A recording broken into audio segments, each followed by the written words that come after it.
Good evening, and welcome to this virtual leadership talk sponsored by the Clergy and Lay Leadership Development Team of the Desert and Southwest Conference of the United Methodist Church.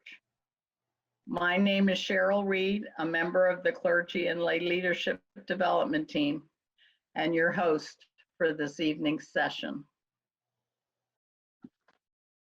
Our guest presenter this evening is the Reverend Dr. Dottie Escobedo Frank, a United Methodist pastor.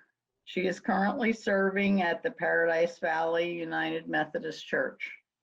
Previously, she has served as the South District Superintendent, as well as pastored a variety of churches.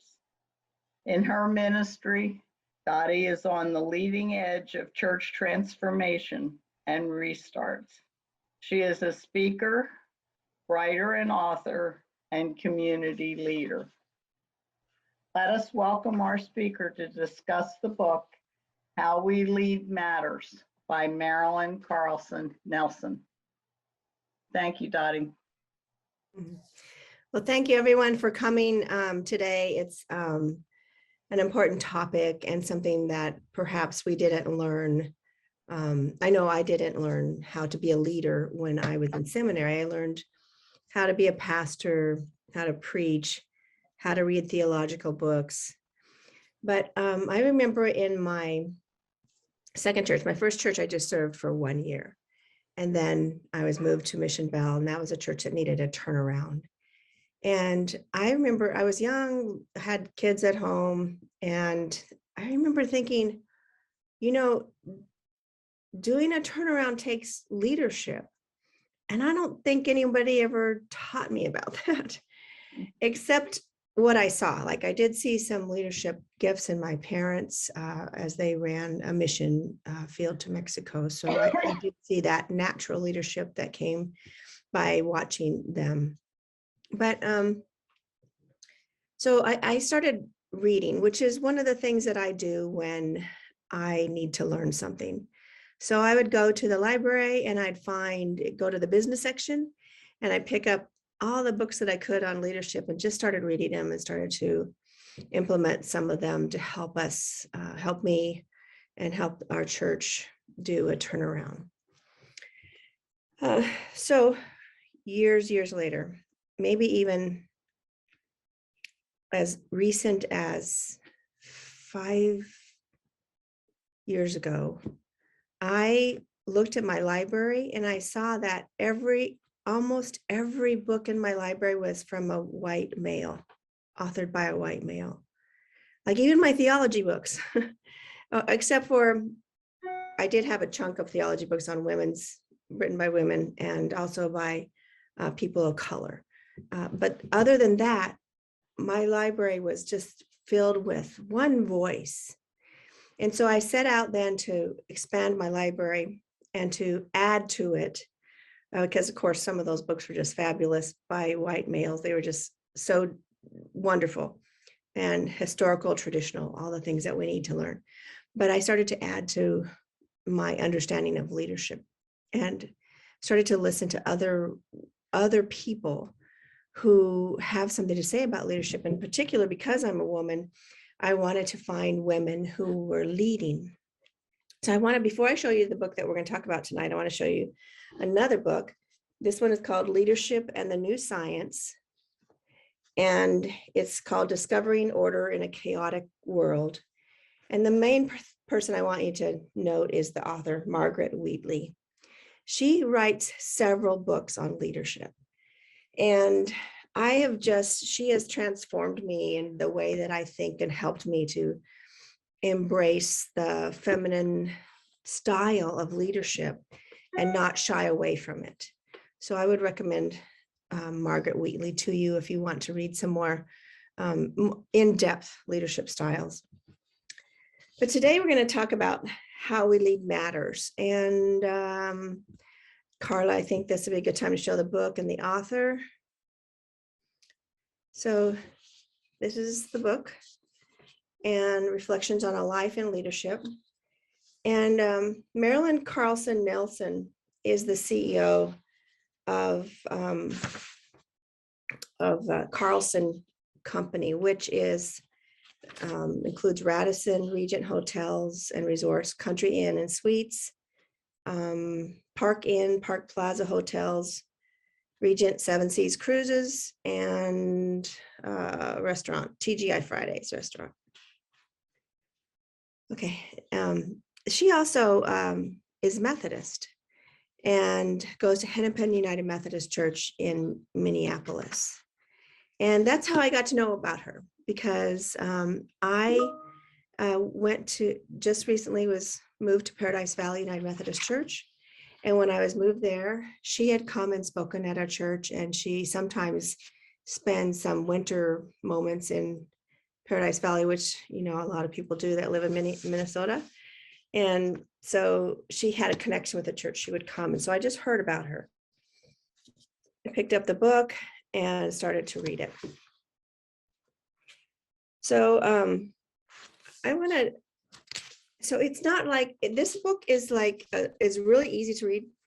It's a little, each page is a quote, and a little one-page story. So she decided, instead of giving all kinds of theory, she just decided to share her life and to let people know what her life was like and how she fell into leadership and how she learned the things that she learned.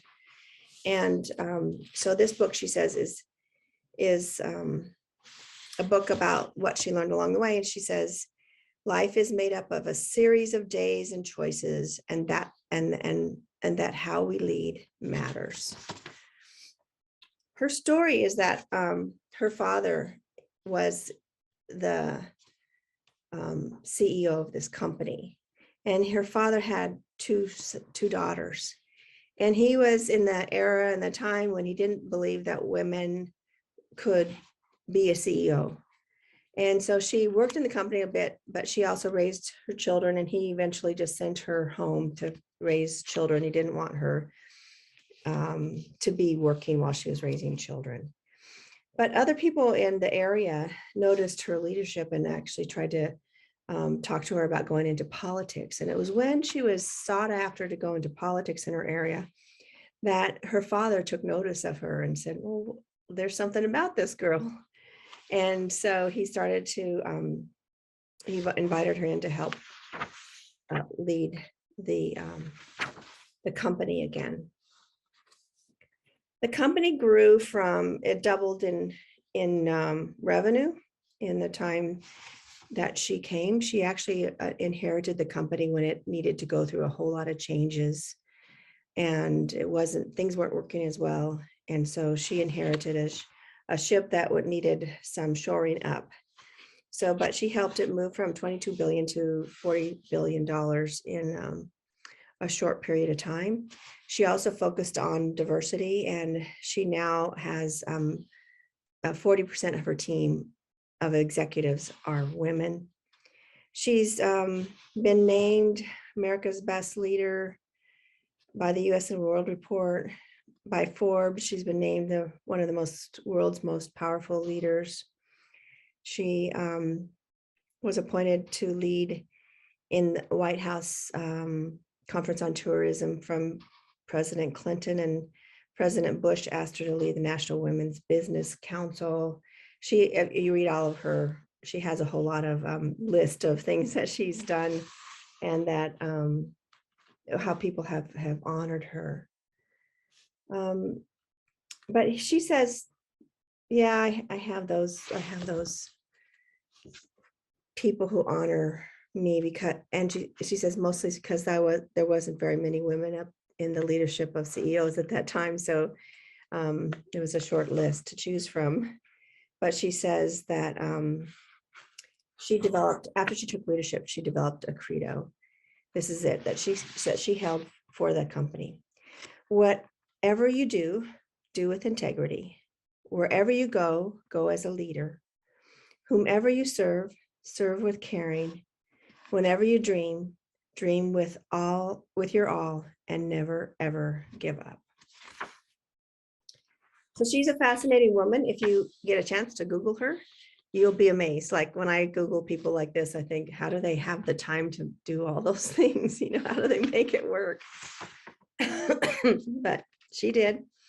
And the reason she actually wrote this book is because one time her grandson asked her something about her life, and she realized that her grandchildren knew her as grandma, but they didn't know what she did with the rest of her life. They didn't know about her accomplishments or the things that she had encountered as she was a person who worked. And she said, I wanted to let them know the things that I know, not just from the leadership perspective, but also from life perspective, that in life, there are things that you learn. And she said, I put this book together for my grandchildren. She's an advocate for integrative leadership. And what she means by that is that you can't lead in a small sliver of life that is your field. That instead, when you lead, you need to know what's happening in other arenas of the world. And as you know what's happening in the other arenas of the world, you will become a better leader. She talked at one point about how at 9/11, there was, a group of people in Afghanistan that went to the towers, and that moment changed her business. Some of their properties in New York were changed, and she said, if I had to learn about a culture and about another group of people that I had no idea about, because it mattered and it affected my business, and I needed to understand what was going on. So that's what she means by integrative leadership. And I think sometimes we get stuck in a church world in a loop that never ends because we're just in the church world. And what do you know that that's one of the things that happen with schizophrenia? The mental health disease of schizophrenia is you get stuck in one loop on one side of your brain, and you don't have feedback coming in to help you grow and change and learn in different ways of looking at life. And so her thought is, the more we get out of ourselves and out of our world, the better leaders we're going to be. So for example, in the church world, when we spend all of our life going to church meetings and hanging with the church friends and going to church services, and we barely have enough time to get our kids to school and home and, do our home stuff, and we forget to do other things in life, have other hobbies, learn and to engage with other people, then that limits our growth as a leader. So I think that's really true. And especially in times of change in the church, we need to be integrative leaders, because that's the only way we're going to learn how to grow. We don't usually grow out of what is comfortable. And as we know, the pandemic helped us to be uncomfortable. And that space we're in now, being uncomfortable, is the space that can help us to actually launch out and look at the church in a new way, which I think most of our churches are doing right now, but not an easy road. So she starts out with a sweet story about a Sunday school lesson. When she was going to Hennepin United Methodist Church, her family took her to church every week.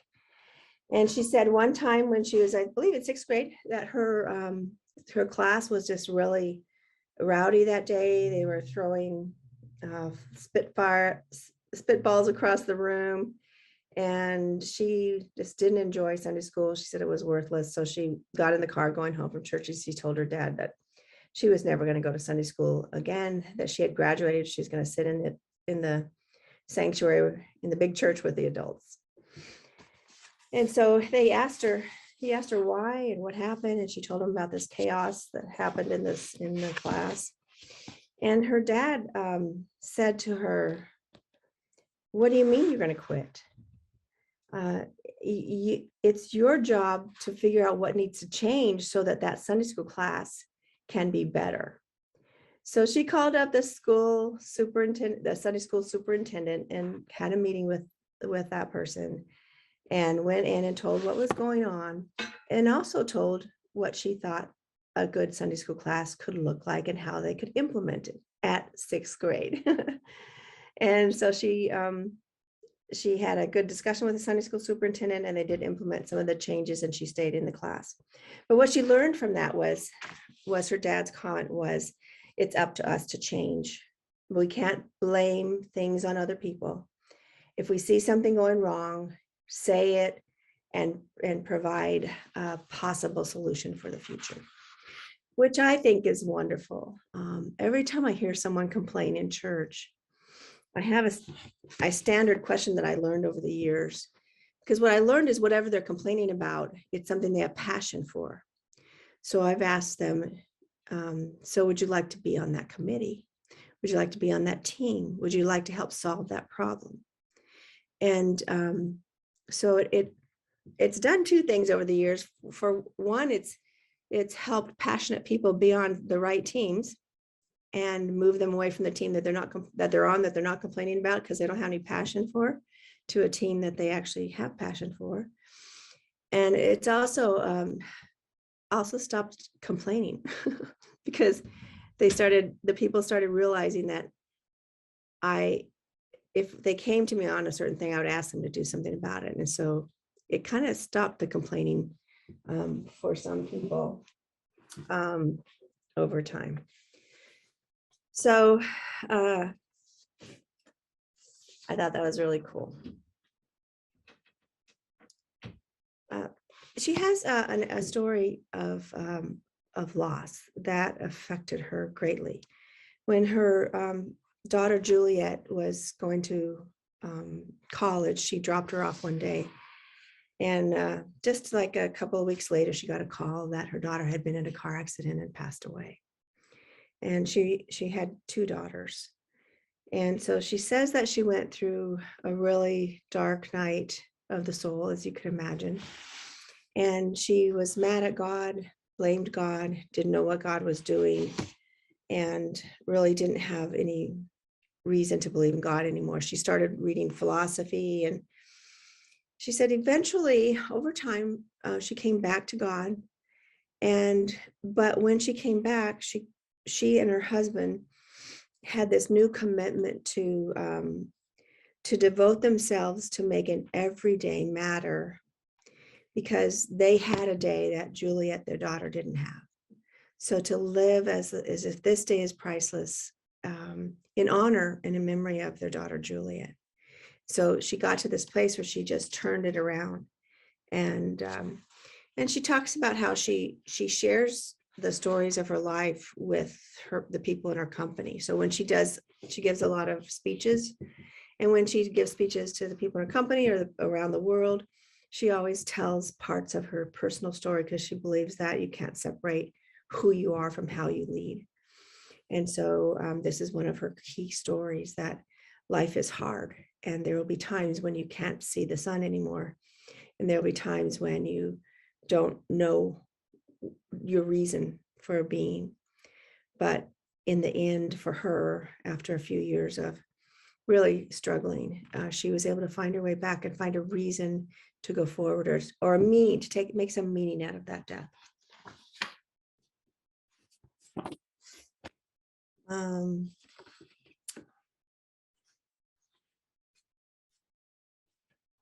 Another chapter she has is When I Grow Up, and it's a discussion she had with her daughter, and her daughter came home from school, a school project. She was writing about what she wanted to do with her life when she grew up, and she said to her mom, she wanted to be part of something bigger. All I want to do is make a difference in the world. And she says that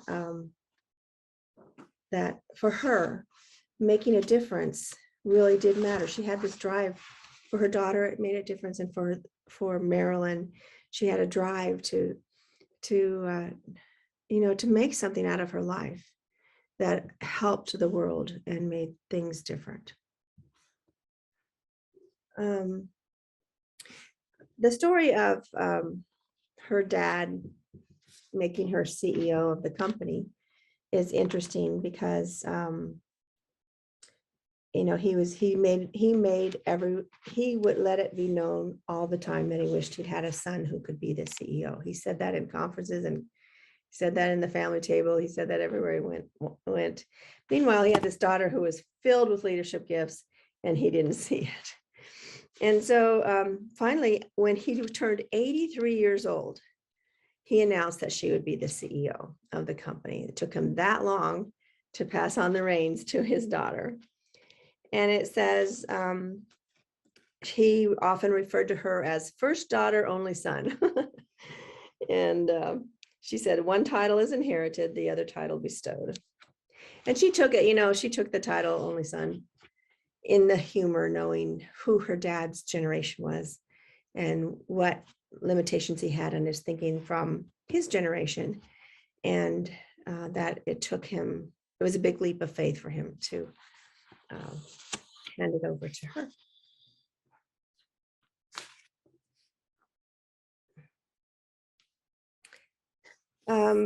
So this is a global company.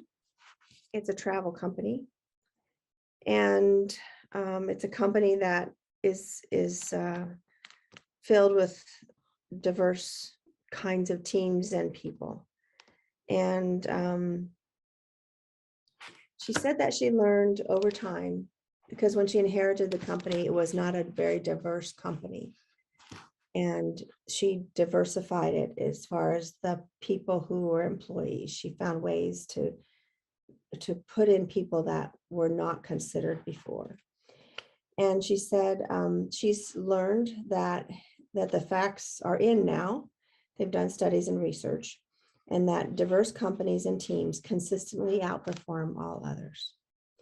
And that makes sense if you go back to our original idea of integrative leadership. The more diversity you have on a team, the more ideas you can bring in, the more worldviews, the more understandings of what's out there and what's going on. And she says men and women work well together, that it's not good to have all men or all women, that bringing men and women together helps also for the company to go to new places. I remember one time when I was at a crossroads and we were trying to become a multicultural church, because the neighborhood was multicultural, but the community that was there when I first went was mainly elderly and mainly Anglo. And so we just started reaching out to the neighborhood around us. But one of the things we had to do for the neighborhood around us that was diverse, like ethnically diverse and age diverse and socioeconomically diverse, is we had to show in worship setting, we had to show diversity first. So when I went looking for people in the band, we found a diverse group of people, other worship leaders, people who spoke, the liturgists. We were very just determined to look like what we want on the front, to look like in the front, what we wanted the congregation to look like. And then the congregation one of the congregations, the traditional, stayed the same. And the other congregation, the contemporary, is the one that diversified. Excuse me a minute. And by the time I left, the congregation that was contemporary was a third African-American, a third Hispanic, a third Anglo, a third children. So it was such a diverse community. And it was really cool to watch that happen. But I know if I had all one kind of people up front, that's what would have been drawn there. So I think too, when we have then after that, the next step for us was we've started putting diversity in our leadership teams. So we looked at who was there and what holes we were missing. And we tried to find people who were already present in our church and put them in some positions. And one interesting one was we had a man who was homeless, but he had been part of the church now for a while, came regularly, helped out, stayed early, came early, helped set up, stayed late, helped tear down. and would just come during the week and do whatever he could to help because it became his community. So he had a faith background. He grew up in the faith and was very articulate, but had a mental health problem, but you wouldn't know it. He really was he functioned well. So for one of our annual conferences, we voted him to be the lay member to annual conference. And it was July, isn't it July that we do our annual conference? Yeah, no, June. And out in Glendale, the big stadium, and I took him to the meetings every day. He was blown away. He couldn't believe how big the place was, how nice the place was. And he wouldn't come inside in the lobby. He always went outside between each session, even though it was so hot. He went outside because that was his comfort zone. So I'd have to always go find him, bring him inside. And he brought something, not to the annual conference as a whole. He never spoke at the microphone, but his table was so transformed by him sitting there and sharing with them. So I really believe in this part of her book, that diversity really can help any company to grow and to lead. She says, the mark of a true leader is thinking well beyond his or her years and establishing a leadership culture in an organization that becomes the organization's hallmark. So she thought that she wasn't here to lead this company today only. She wanted to set this company up so that tomorrow it would still be in existence.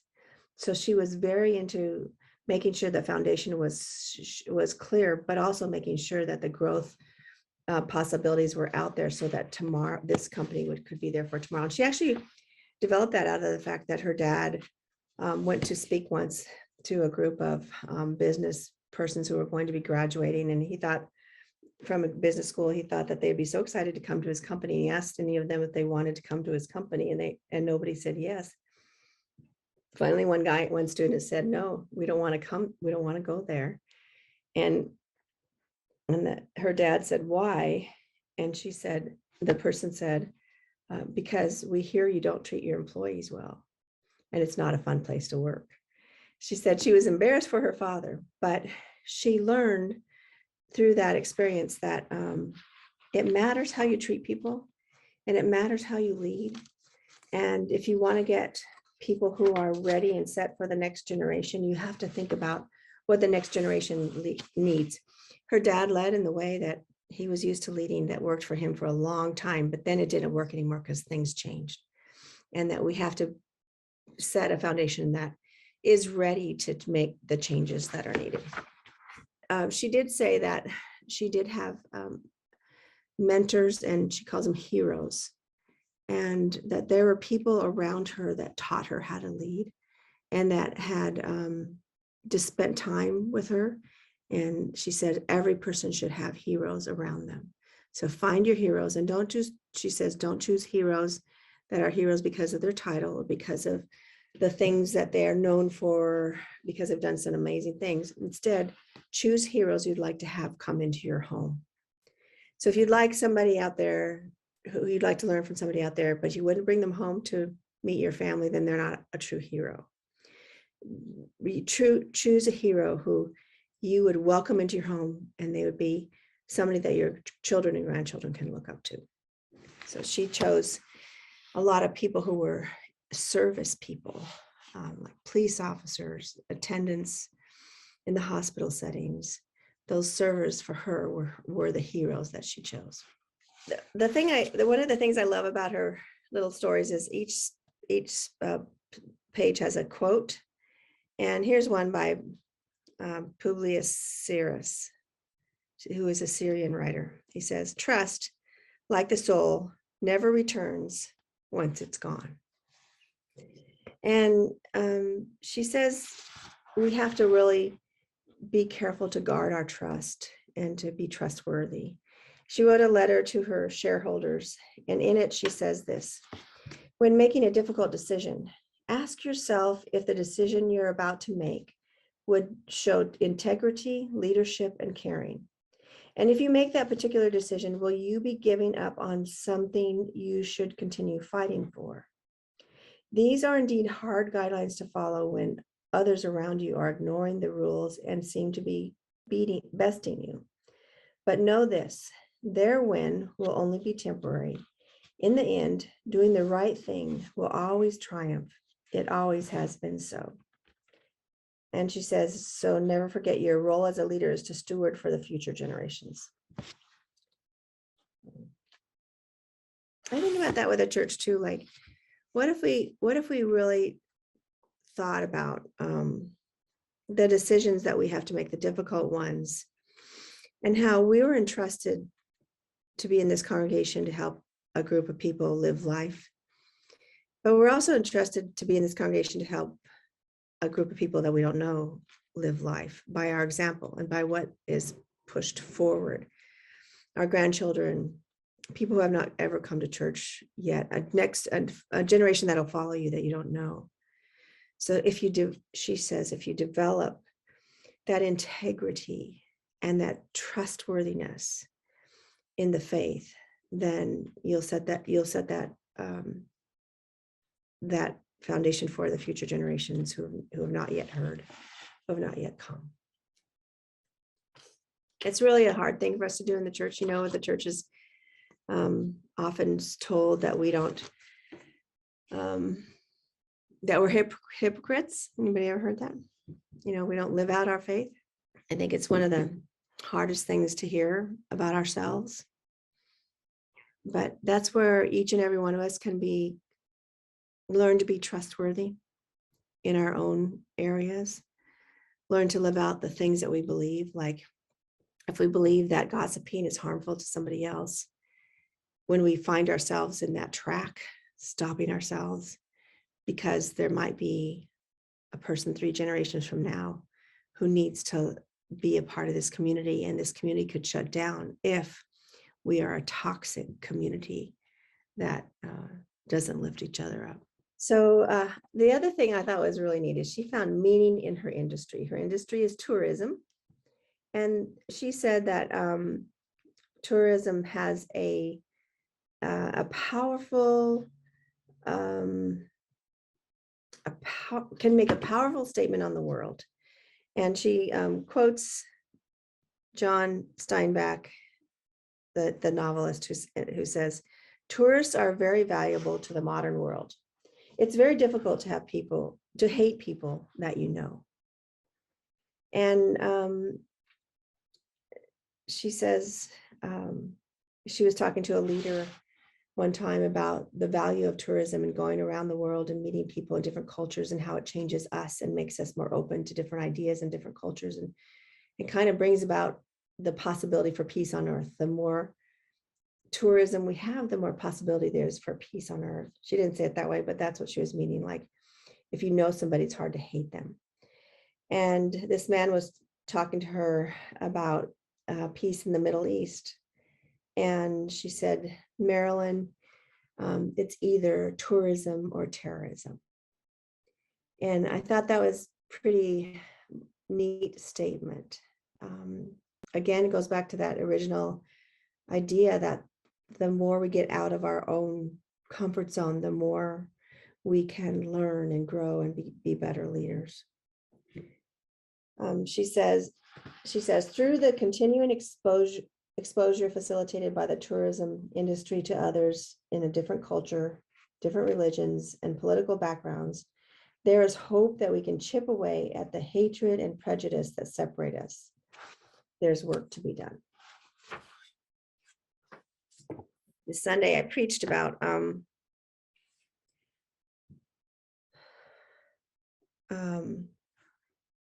Jesus's words when the people were complaining about, or they were commiserating with him about the Tower of Siloam that had fallen down, and the Galileans who were killed in the temple, they were commiserating with Jesus, and Jesus kind of ignored what they were saying and asked them if they have repented, that, and like, what did they do?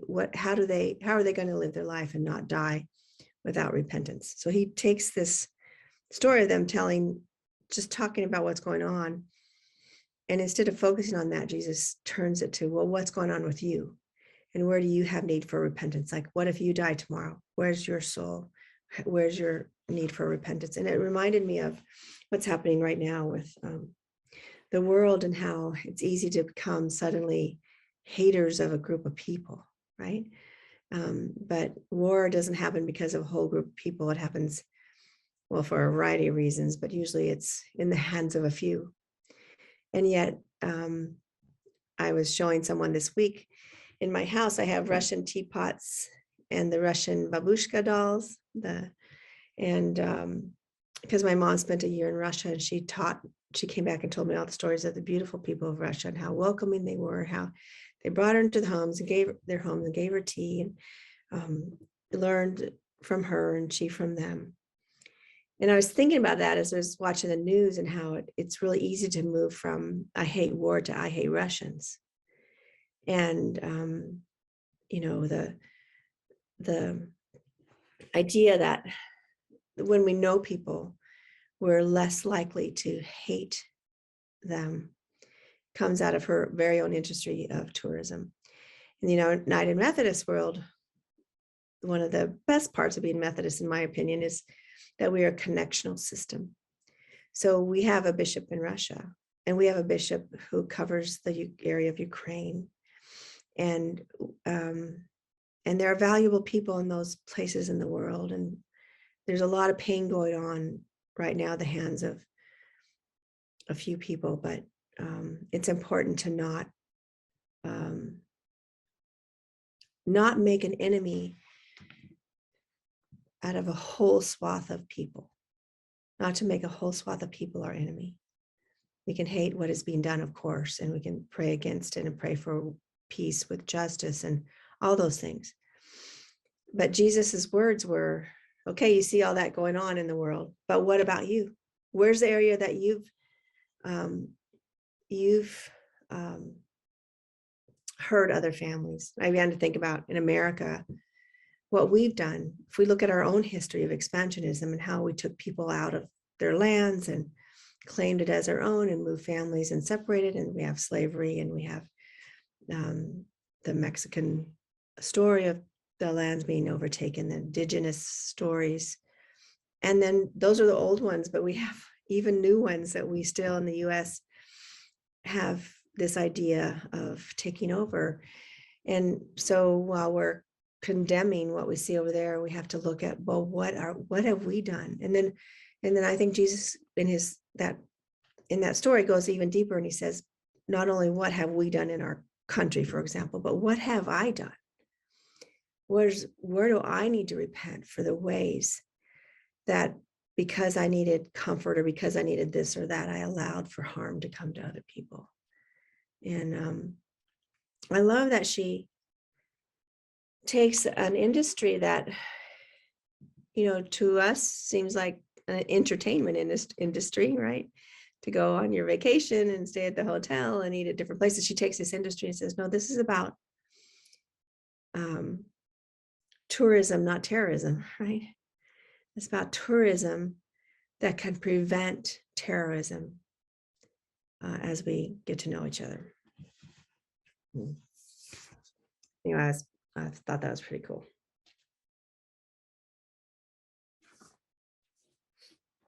The last thing that I want to say about the heroes, I forgot to say it because I just saw the page, is she believes in quiet heroes, is the way she said it.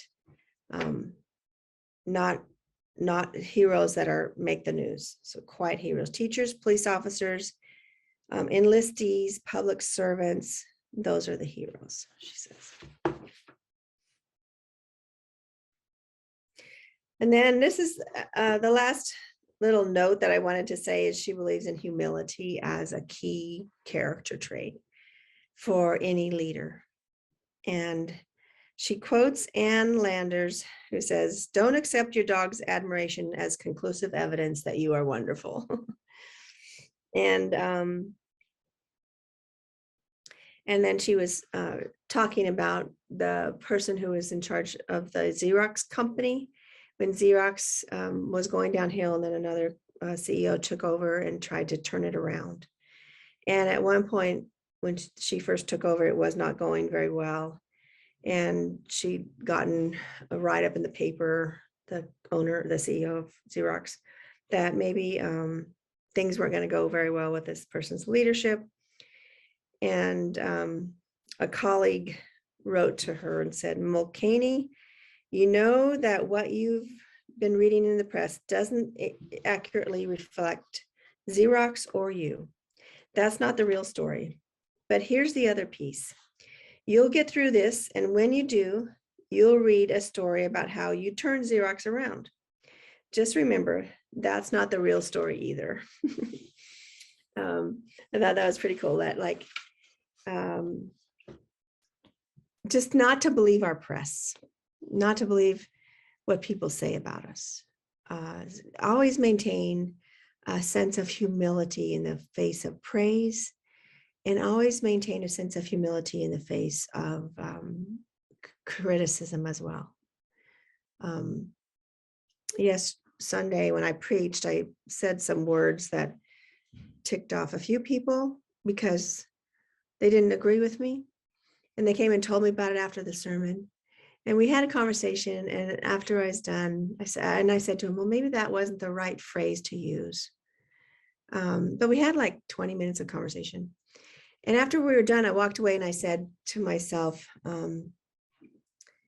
I love that somebody came and disagreed with me, because it takes all of us to figure this out. And if everything I said is right, well, first of all, that's never going to happen.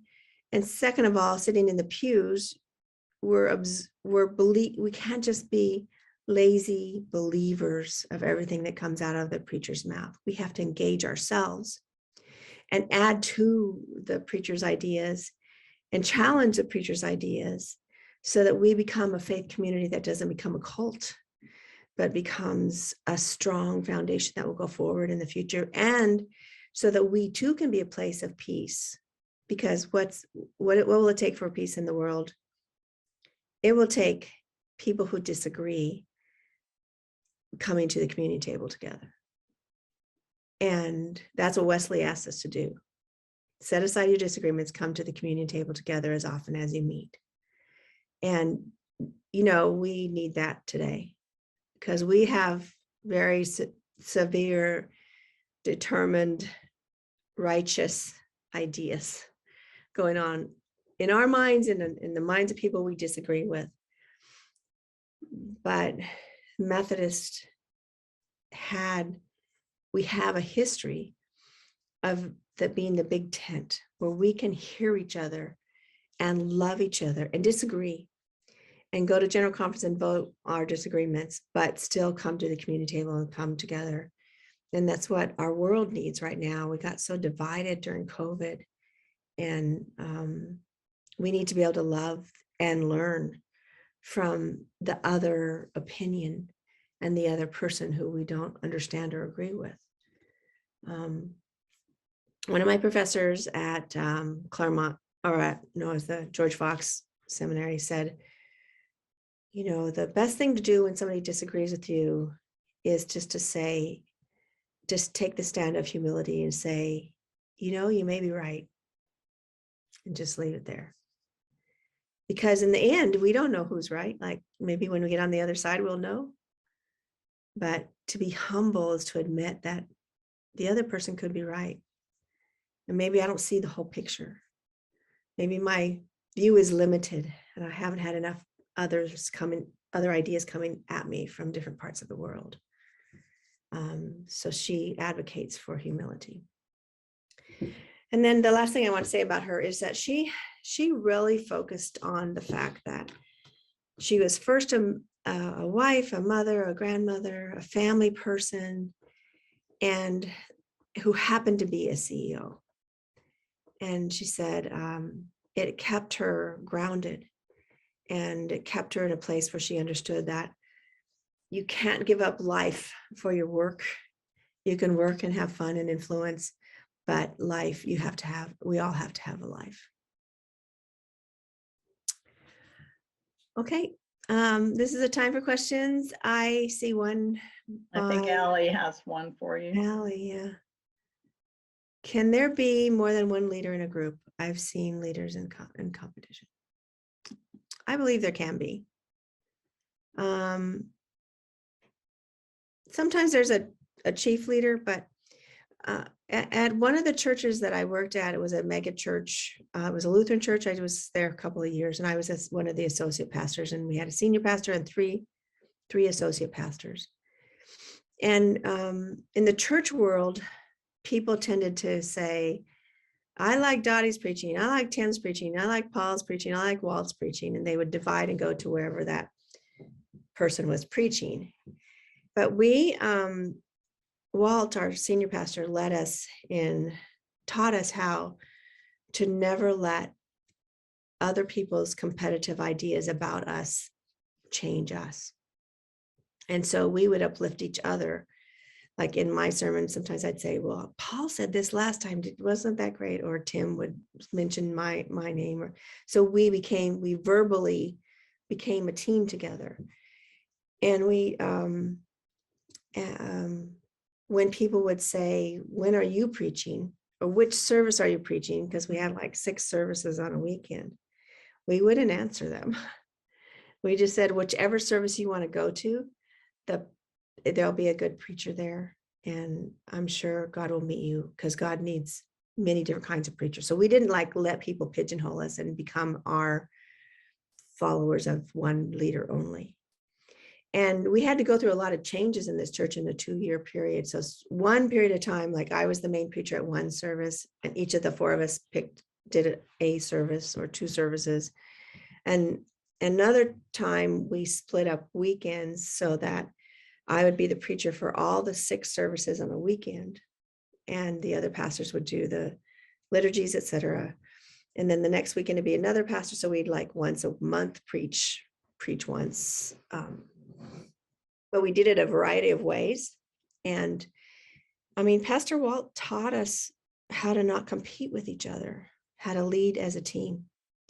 And it was a really good experience for me to see that, Allie. Especially now that I'm Paradise Valley and we have 3 preachers. All of them are good. All of them have different viewpoints. All of them say things, come at the scriptures differently.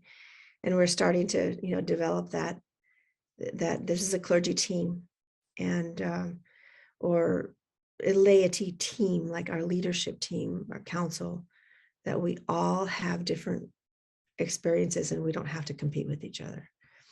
I know your comment that we do compete a lot is the natural, normal thing that happens, right? But we can fight against it, I think, and we can show a different kind of leadership. Carla has one. Okay, what are some suggestions for building trust when it has been lost? Oh, dang. That's a hard one. So when trust is lost, first we have to develop safety. So in order to rebuild trust, people have to feel safe when they do risk and say something out loud. So we have to get away from disciplinary language, from punitive language. We have to work towards resolutions with each other. And so one of the simple ways that can happen in the beginning stages, I believe, is you set new rules for the operation of the church or the company. So one rule is, for example, in a certain church I was in, there was a lot of complaining about the other in the staff meetings.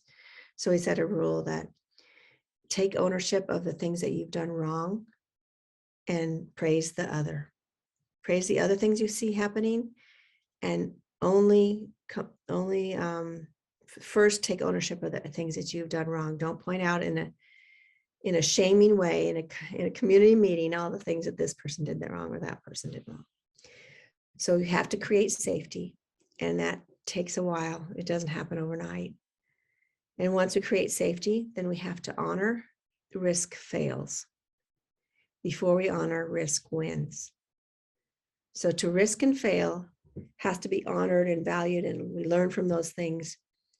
And that's more important than lifting somebody up and said, oh, they did a great job. They did something and they did it and it worked. And I mean, that's important, but it's also important if you have a risk that you've failed at, it was a fail, and we all learn as a church about it, that creates more safety because we can talk about it without blaming and shaming.